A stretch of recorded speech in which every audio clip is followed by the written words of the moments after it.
நம்பிக்கையுடனும் புத்துணர்ச்சியுடனும் இன்றைய நாளை தொடங்கும் அனைத்து நல்லுள்ளங்களுக்கும் வணக்கம். வெற்றி என்பது திடீரென வானத்திலிருந்து விழுவது இல்லை. அது நாம் எடுக்கும் முயற்சியிலும் நாம் எதிர்கொள்ளும் சவால்களிலும் தான் ஒளிந்திருக்கிறது. பல நேரங்களில் நம்ம தோல்விக்கு பயந்து பாதுகாப்பான வட்டத்திற்குள்ளேயே முடங்கி கிடக்கிறோம். ஆனால் அந்த பயத்தை உடைத்து வெளியே வருபவர்களுக்கு மட்டுமே உலகம் வசப்படுகிறது. இதை அழகாக விளக்கும் ஒரு குட்டிக்கதை பார்ப்போமா? ஒரு தோட்டக்காரன் 2 விதைகளை மண்ணில் விதைத்தான். இரண்டுமே அருகருகே இருந்தன. முதல் விதை சொன்னது, நான் வளர விரும்புகிறேன். என் வேர்களை ஆழமாக மண்ணுக்குள் அனுப்ப வேண்டும். மண்ணை துளைத்து கொண்டு மேலே வந்து சூரிய வெளிச்சத்தை பார்க்க வேண்டும். என் மொட்டுக்கள் மலர்ந்து வசந்த காலத்தை வரவேற்க வேண்டும் என்று சொன்னது.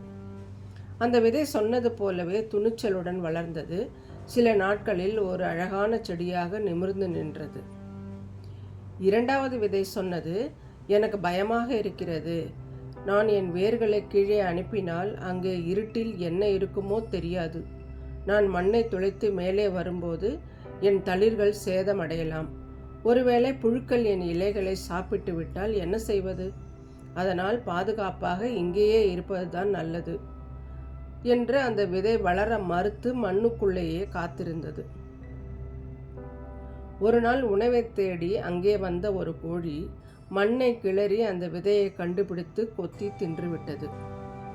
இதிலிருந்து நாம் கற்றுக்கொள்ள வேண்டியது, வாழ்க்கையில் முன்னேற துடிப்பவர்கள் வரும் சவால்களை எதிர்கொண்டு வளர்கிறார்கள். ஆனால் பயம் மற்றும் பாதுகாப்பற்ற உணர்வு காரணமாக புதிய முயற்சிகளை செய்ய தயங்குபவர்கள் காலப்போக்கில் காணாமல் போய்விடுகிறார்கள். ரிஸ்க் எடுப்பதே வளர்ச்சி. எதையும் முயற்சி செய்யாமல் இருப்பதுதான் வாழ்க்கையில் நாம் எடுக்கும் மிகப்பெரிய ரிஸ்க். மாற்றம் ஒன்றே நிலையானது. பாதுகாப்பான இடத்தில் முடங்கி கிடப்பதை விட தடைகளை தாண்டி வெளியே வருவதே வெற்றிக்கான வழி. நண்பர்களே, இந்த கதையில் வர 2வது விதையை போல பயந்து ஒதுங்கினால் உலகம் நம்மை கடந்து சென்றுவிடும்.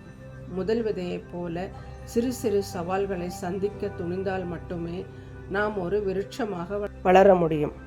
பயத்தை உதறுங்கள். பாதுகாப்பான இடத்திலே இருந்தால் முன்னேற்றம் இருக்காது. முயற்சி செய்யுங்கள்.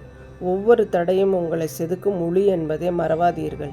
இன்றைய நாள் நீங்கள் எடுக்கும் புதிய முயற்சிகளுக்கு ஒரு தொடக்கமாக அமையட்டும். துணிந்து செயல்படுங்கள். வெற்றி நிச்சயம். நண்பர்களே, இந்த பதிவு உங்களுக்கு பயனுள்ளதாய் அமையும் என்று நம்புகிறேன். இந்த பதிவு உங்களுக்கு பிடித்திருந்தால் லைக் செய்து நண்பர்களுக்கும் ஷேர் செய்யுங்கள். நம்ம சேனலை இதுவரைக்கும் சப்ஸ்கிரைப் பண்ணாதவங்க இப்போ பண்ணிக்கோங்க. நன்றி. வாழ்க வளமுடன்.